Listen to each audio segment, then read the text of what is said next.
আজকে বানাবো আলু পটল দিয়ে পাঁপড় দিয়ে তরকারি। তার জন্য লাগবে ফোড়নের জন্য ছোটো এলাচ, দারচিনি আর তেজপাতা, শুকনো লঙ্কা, টমেটো, আদাতে, কাঁচা লঙ্কাতে আর 4 মগজে বাটা, কালো জিরে আর একটু হিং দেবো আর কাশ্মীরি লঙ্কা, হলুদ, নুন, চিনি তো লাগবেই। আগে পাঁপড়টা এই ছোট ছোট করে কেটে নিয়েছি, এই গোটা পাঁপড় দিয়ে পাঁপড়টা ভাজবো। বসিয়েছি, এবার তেল দেব, অল্প করে তেল দিলেই হবে। গরম হয়ে গেছে, এবার পাঁপড়গুলো ভেজে নেব।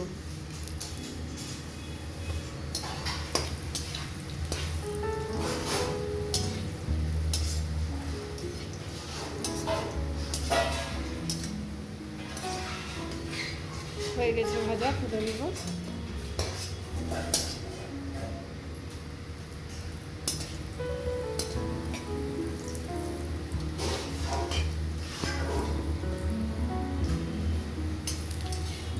বড় বড় করে ভেজে কেটে নিলেও হয়, কিন্তু ভাঙতে গিয়ে তখন গুঁড়ো গুঁড়ো হয়ে যাবে, ওই জন্য আগে ভেঙে নিলাম দিয়ে ভাজলাম।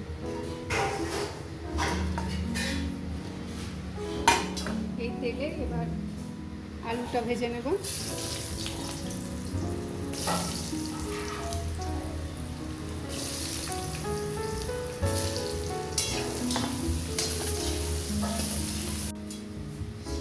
আলুটা ভাজা হয়ে গেছে, এবার তুলে নেব।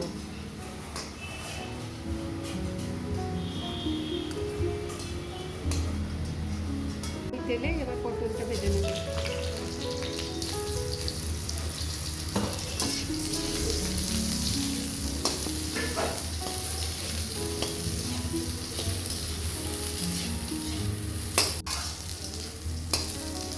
এবার পটল ভাজা হয়ে গেছে, তুলে নিলাম। এটাকে একটা সিটি মেরে নেব। এটাকে একটা সিটি মেরে নেব।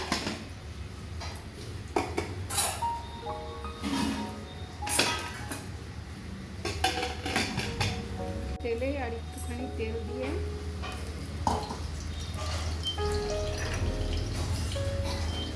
দিলাম একটু থেতো করা গরম মশলা, ছোটো এলাচ, দারচিনি, লবঙ্গ, 2 তেজপাতা, 2 শুকনো লঙ্কা,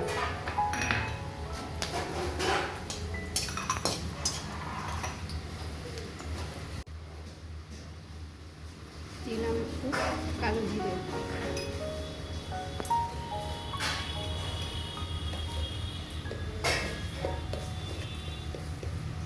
চিনি,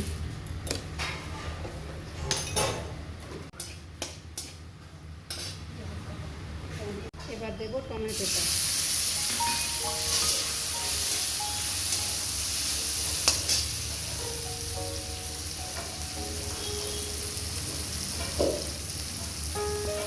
এবার দিলাম হিংটা,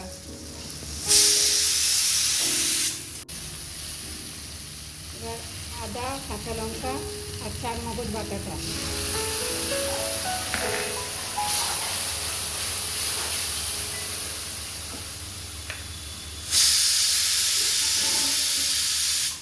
হলুদ দিলাম,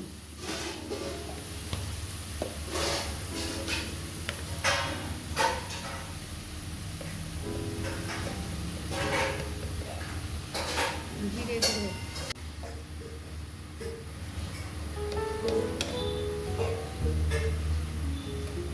লবণ দিলাম,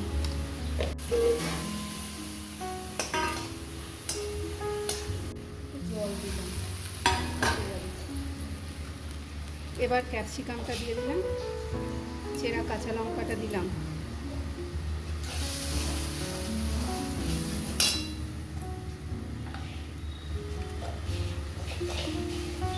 কাশ্মীরি লঙ্কা দিলাম,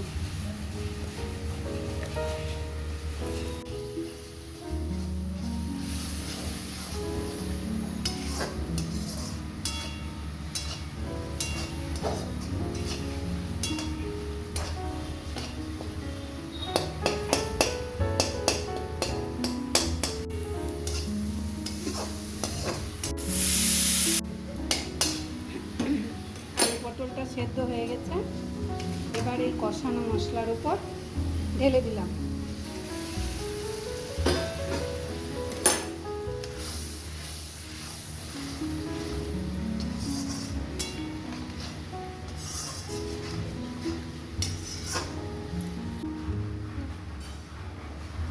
একটু চাল গুঁড়ো দিলাম।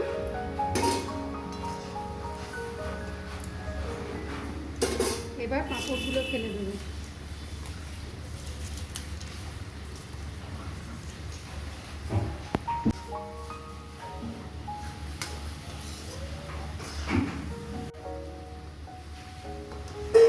এবার নামিয়ে দেবো।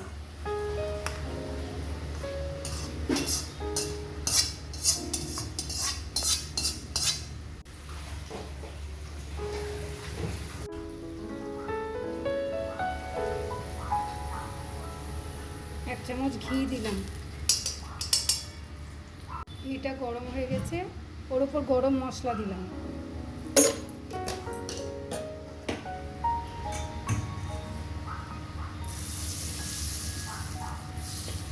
এবার তরকারিটার মধ্যে ঢেলে দেবো।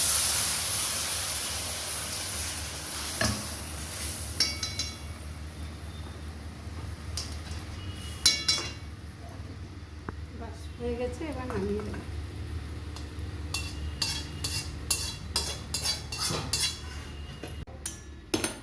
একবার করে খেয়ে দেখবেন কেমন লাগছে। আশা করি ভালো লাগবে। ভালো লাগলে লাইক সাবস্ক্রাইব করে দেবেন।